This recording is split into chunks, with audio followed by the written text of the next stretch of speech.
is News Conference Extra with Conan Nolan.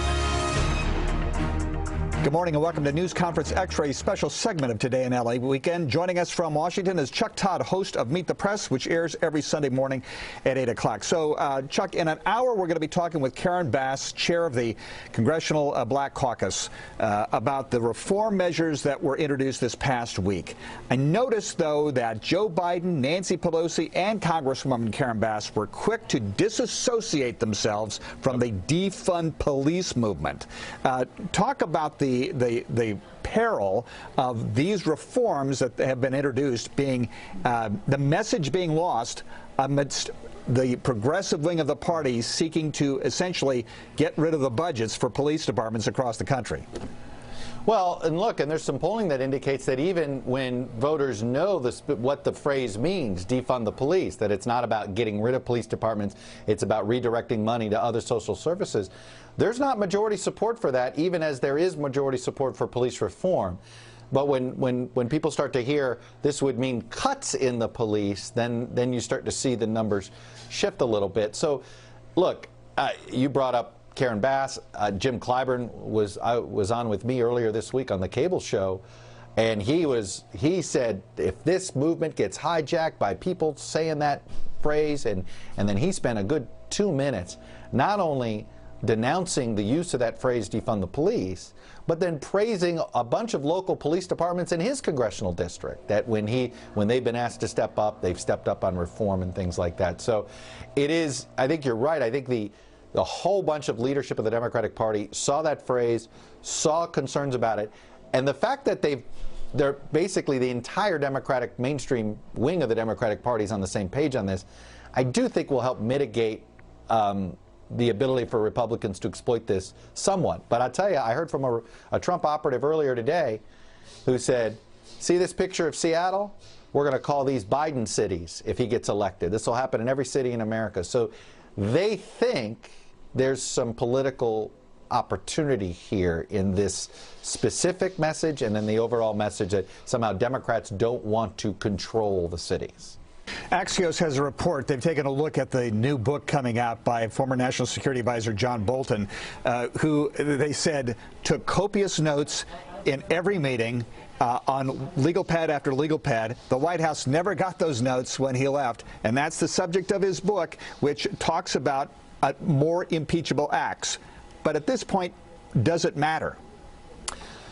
I don't know if it will. It's sort of like, you know, at this point, there are enough former Trump administration officials who are critics. You say, you know, is this one going to matter? Did Jim Mattis breaking last week matter? Individually, I don't know how much impact they have. However, Conan, I can already picture that October ad campaign that starts running and a lot of, that try to target sort of soft Republicans, that shows the words of Bolton, the words of Mattis, the words of Romney, and while it was something that Hillary Clinton tried, I think it's different when you're talking about a sitting president seeking re-election. So I think that Bolton, in conjunction with Romney, with Mattis, with these sort of brand names in the Republican Party who have been very highly critical of the president's character, that is where I think this could have some part of a collective impact on these soft Republicans who are just uncomfortable with Donald Trump. And finally, Washington Post reported this past week that the concerns in the Biden camp over Camilla Harris, the ill will generated from the Miami debate where she chewed his face off on the issue of busing, has all gone away. All is forgiven. She is the odds-on favorite to be the nominee for vice president. I think that's right at this point. Yeah, I think it's her. I think it's her and Val Demings. I would put as 1-2 right now. I mean, I think there's some political, the sort of the political resume of Val Demings being a former police chief, the first woman of color to be a police chief from a swing area in the I-4 corridor in Florida. But her big negative is she hasn't been vetted on the national stage. She hasn't been through it. Kamala Harris's big, I think, plus here for Biden is that ability to, she's been through the ringer. there's going to be some familiarity, and that first week vet, you're not going to have those white knuckle moments that on somebody that hasn't been in the national stage before can give you. So I think that's fair. I will say that I just don't think, I cannot imagine a scenario where he doesn't pick a woman of color, because I think that if he did end up picking, say, Elizabeth Warren, I think he spends the entire first week of that decision trying to explain why he didn't pick a woman of color when he had so many choices. Who's on the program? We're going to be talking police reform with Tim Scott. So you have Karen Bass.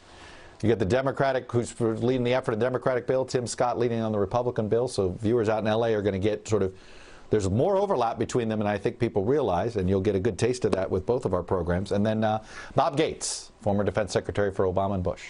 If it's Sunday, it's Meet the Press. Chuck Todd, thank you very much for joining us. You got it, Conan.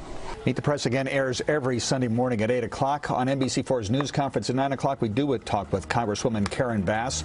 Plus, we take a look at the effort to re-examine the California Peace Officers' Bill of Rights and an effort to bring back to voters the question of affirmative action. That's News Conference at 9 o'clock following Meet the Press. We'll see you then.